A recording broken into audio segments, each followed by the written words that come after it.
مسلمان جو ہے نا بہت عقل مند ہوتا ہے, بہت زیرک ہوتا ہے, تبھی تو قرآن نے کیا کہا ہے, ادعو الی سبیل ربک بالحکمت والموعظۃ الحسنۃ, رب کی طرف لوگوں کو بلاؤ حکمت اور مصلحت کے ساتھ, حکمت اور مصلحت کے ساتھ. اب وہ میرے پاس نا لوگوں کی بہت ساری فون بھی آئی, وہ ثنا خان اور مفتی انس کے کیس میں, کہ دیکھو وہ تو چہرے کھول کے ہنی مون منا رہی ہے, اور دیکھو مفتیوں کا ایسا تو نہیں ہوتا, علماء ہیں اپنی وائف کو لے کے ایسے گھوم رہے ہیں. ارے بھائی ہم سے پوچھ کے گھوم رہے ہیں, ٹھیک ہے, ہم سے پوچھ کے گھوم رہے ہیں, جتنا اچھا کیا اس کو اپریشیٹ کر لو اور دعا کر لو اللہ ان کو اور اچھا کرنے کی توفیق عطا فرمائے. جوان عورت کے لیے چہرہ چھپانا فرض ہے, ہمارا یہی فتویٰ ہے, ہماری یہی رائے ہے. لیکن ایک عورت جو ڈانس کرتی تھی اس نے اسکارف اگر لے لیا تو یار شکر ادا کرو نا اس پہ, ٹھیک ہے نا, شکر ادا کرو, چلو اتنا تو کر. اگر وہ اسی ماحول میں ہوتی پھر شادی کرتی تو پھر کیا حالات ہوتے ہیں, پھر تو شراب کباب چلتی. جو ایکٹروں کی جب شادیاں ہوتی ہیں تو شراب کباب چلتی ہے. اب آپ اس پہ دیکھو کوئی مولوی گھرانے کی کوئی باپردہ خاتون ہو, وہ ہنی مون منا رہی ہو جو ہے نا وہ چہرہ کھول کے, اس پہ ملامت کی جائے گی, بھائی آپ ایک تو باپردہ گھرانے میں پیدا ہوئی, آپ کو تو آپ کی تو آواز بھی کبھی کسی نے نہیں سنی, آپ کیوں ایسا کر رہی ہو.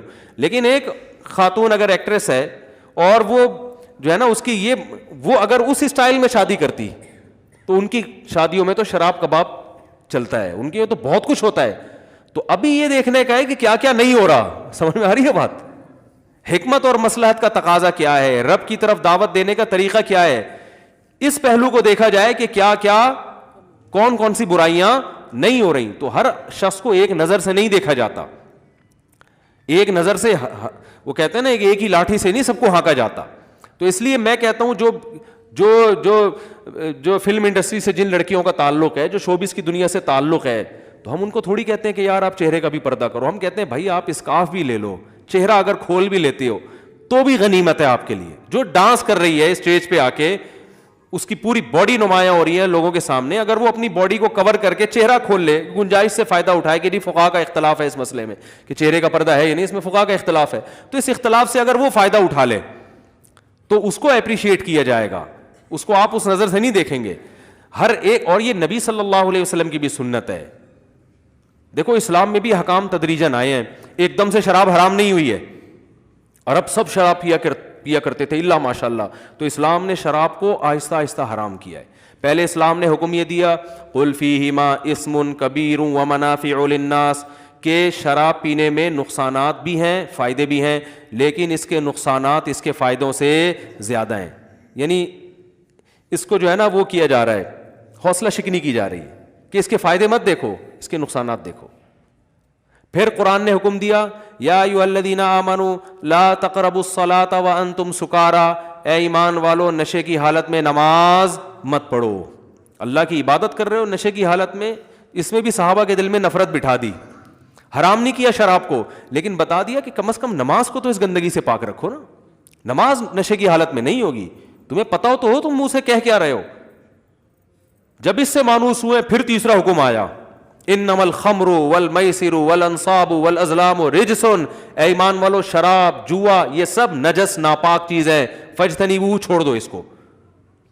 تو اس اسٹیج پہ آگے کیا ہوا ہے کہ مدینہ کی گلیوں میں شراب کے مٹکے توڑے گئے اور بہا دی سب نے.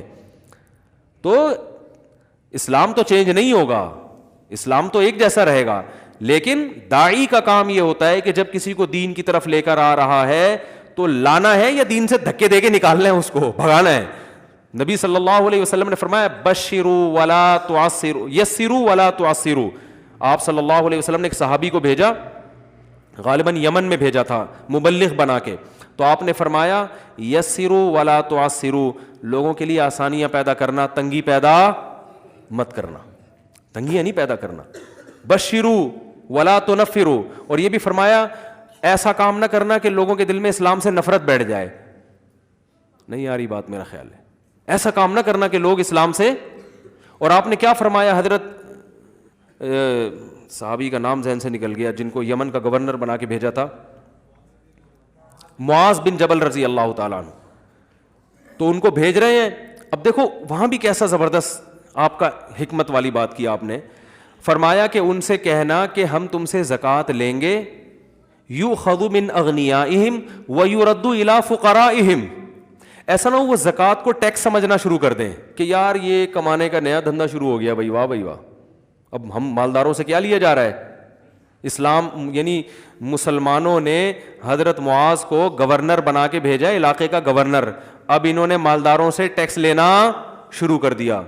تو اس سے زکوٰۃ کو یہ جرمانہ سمجھیں گے، اسلام سے قریب آنے کے بجائے کیا ہو جائیں گے، بولو نا یار، دور ہو جائیں گے. تو آپ صلی اللہ علیہ وسلم کو اللہ نے یہ بھی اختیار دیا تھا کہ آپ ان سے زکوٰۃ لیں اور مدینہ کے غریبوں میں بانٹ دیں، یہ اختیار تھا آپ کو. لیکن آپ نے فرمایا نا نا نا نا، ایسا نہیں ہوگا. ان کے دل میں وہم ہو سکتا ہے کہ ہم ان سے زکوٰۃ اپنے فائدے کے لیے لے رہے ہیں، اپنے غریبوں، اپنی قوم کے لیے. فرمایا حضرت معاذ کو ان سے کہنا کہ جو زکوٰۃ اسلام کا فریضہ ہے نا وہ تم سے لیا جائے گا، تمہاری ہی قوم کے غریبوں میں بانٹا جائے گا. کتنی مصلحت ہے یار، کتنی حکمت ہے. یؤخذ من اغنیائہم، ان کو بتا دینا تمہارے مالداروں سے لے کے تمہارے ہی غریبوں کی طرف لوٹائی جائے گی، تمہاری قوم کو فائدہ پہنچانے کے لیے، یہ ہمارا فائدہ نہیں ہے اس میں. اور حضرت معاذ ابن جبل جو تھے ان کو بھی آپ اپریشیٹ کر رہے ہیں. کیسے اپریشیٹ کر رہے ہیں؟ کیونکہ اب ان کو اپنے آپ سے دور کر رہے ہیں نا. یہ تو چاہتے تھے مدینہ میں نبی کے ساتھ رہیں، ان کو یمن بھیج رہے ہیں. تو اب مبلغ کو بھی تو موٹیویشن چاہیے نا کہ بھائی میرے ذمہ اتنا مشکل کام. تو ان کا ہاتھ اپنے ہاتھ میں پکڑ کے فرمایا یا معاذ احبک فی اللہ، میں تجھ سے اللہ کی خاطر محبت کرتا ہوں. یعنی میں تمہیں اپنے آپ سے دور اس لیے نہیں کر رہا کہ مجھے کوئی تم سے نفرت ہے یا میں جان چھڑانا چاہ رہا ہوں. اکثر ایسا ہوتا ہے نا کہ جو آپ کے دوستوں میں، قریبی لوگوں میں جو آپ کے لیے زیادہ ٹینشن ہوتا ہے اس کی تشکیل وہاں کرا دی جاتی ہے، ٹھیک ہے نا. بارڈر پہ بھیج دو اس کو. آرمی کے آفیسر نے کیا کیا، یہ فوجی بہت تنگ کر رہا ہے، اس کو بارڈر میں خطرناک جگہ پہ بھیجو، وہاں جا کے شہید ہو جائے، تاکہ یہ ٹینشن بنا ہوا ہے پوری فوج کے لیے. ہو سکتا ہے یہ، ٹھیک ہے نا، کہ یار اس کو وہاں بھیجو. تو میں تمہیں اس لیے نہیں بھیج رہا، میں تمہیں سے اللہ کی خاطر محبت کرتا ہوں. تو یہ ساری حکمتیں بھائی قریب کیا جا رہا ہے، ایسے وعیدیں سنا کے ڈرا دھمکا کے اسلام سے دور تھوڑی کرنا ہے. تو اس وقت کوئی لبرل خاتون بیچاری دین کی طرف آ جائے تو آہستہ آہستہ آہستہ آہستہ، نہیں بھی کرے تو ہماری ٹینشن نہیں ہے بھائی، ٹھیک ہے نا. یہ ہماری ٹینشن، ہم شریعت کا مسئلہ چینج نہیں ہوگا، مسئلہ شریعت کا رہے گا، لیکن اس کو لوگوں کو سنانا کیسے، اپلائی کیسے کرنا ہے، کس پہ فتویٰ لگانا ہے، کس پہ نہیں لگانا، اس کے حکام بہت مختلف.